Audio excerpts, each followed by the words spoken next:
Okay, so today we're going to talk about the Morakniv Basic. This thing will run you about $10 to $11 off the shelf at Walmart or on Amazon. It is a carbon steel blade. It's got a Scandi grind edge to it, which just basically means it's a V grind, but after a little bit of sharpening, you're going to develop a micro bevel on there eventually anyway. It's great for woodworking. It's great for making feather sticks. It's great for most tasks around the camp. It does not really excel in the kitchen, but it does good enough. It's never gonna beat a flat grind at food prep, but it's gonna get close, and it's gonna be better since it's such a thin stock. It's gonna be better than a lot of the really thick, specifically made bushcraft knives, because they're made to act as a wedge when you're hammering it through wood and different things like that and do woodwork with it. So the thinner the blade is, the better it's gonna perform on, like say, slicing tomatoes or slicing through meat. And we're gonna take a look at that in a little bit. But like I said, it's never gonna outperform a flat grind, but it's gonna be a lot closer with that thin stock than actually, 1/4-inch bushcraft knife that's built like a tank that's gonna act like a wedge on anything that you're cutting. So that thing will just mangle food, whereas this is gonna do a lot better because it's a lot thinner. It is carbon steel, so I would highly recommend keeping it treated with either some olive oil or something that's food safe, or even WD-40 or something like that, because it will rust out on you. And definitely treat carbon steel as you should, whether putting a force patina on it or whether you just keep it cleaned up and oiled up. Do not let rust set in. It will ruin your knife. So that said, we're going to take it in the kitchen, see how it does, and then take it outside and see how it does. Okay, so we're talking about the Morakniv Basic. This is about a $10 to $11 knife you can pick up at Walmart or online, a bunch of different places. But I mentioned it in the Scandi Grind Shootout.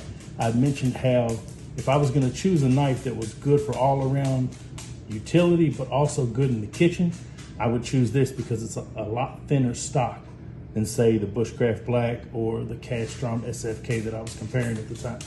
So we're gonna see how this does against one of my favorite kitchen knives, the Stahl Winco stiff boning knife. Again, this is about the same price, about 10 or 11 bucks. I like the ergonomics on both of them. This is a stainless, this is a high carbon, this is a high flat, this is a Scandi. So we're gonna compare them in cutting chicken just to actually see just how it does with cutting meat only. And then we'll get on to the other subjects and the other categories of testing.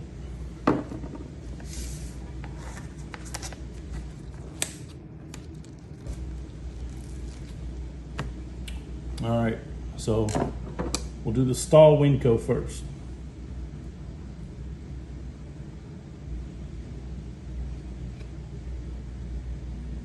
It's a very clean cut.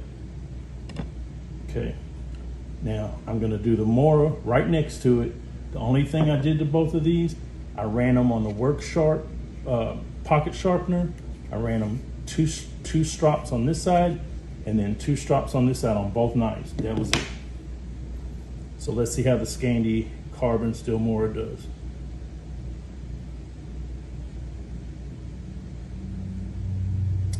Not great.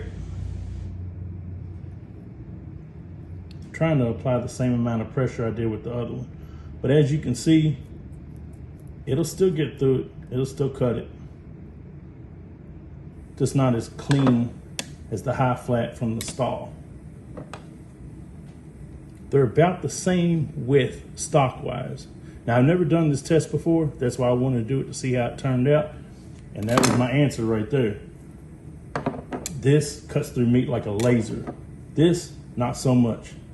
It can get it done, but it's gonna take a lot more slices, a lot more pressure, a lot more sawing. And it's still a fairly clean cut.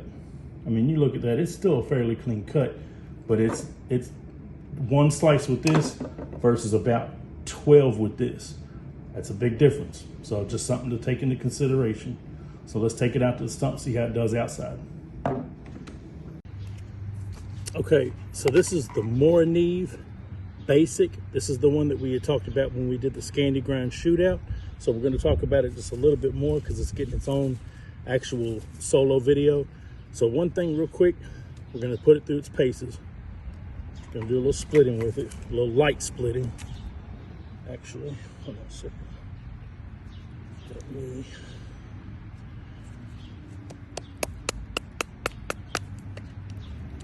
It's a very thin knife, so you're not going to be able to do a whole lot of heavy duty splitting with it like you would a wider, thicker blade. But you can still cut your kindling up fairly well and do small splits. So let's look at some of the feathering aspects of it.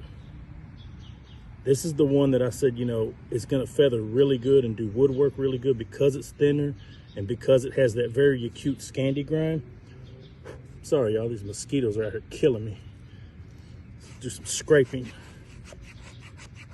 So it doesn't come with a 90, but with a little bit of time and a file, you can put a 90 on that, or even a coarse rock out of a creek. You can definitely get a 90 on that, or enough of a burr to get it to strike a ferrule rod really good, or to get it to scrape really good.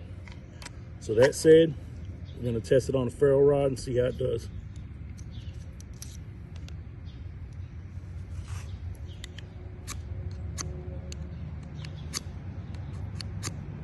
Yep, no sparks on the ferrule rod, but like I said, a little bit of time with a stone or a file, you can get that edge on it to get it to actually strike a ferrule rod. Put that away. And I mentioned it before, but it's worth mentioning again. For 10 bucks, the Morakniv Basic, you can't really beat it. You got to put a little time, a little bit of elbow grease in to get it exactly how you want it, but it's well worth it in my opinion. So check it out.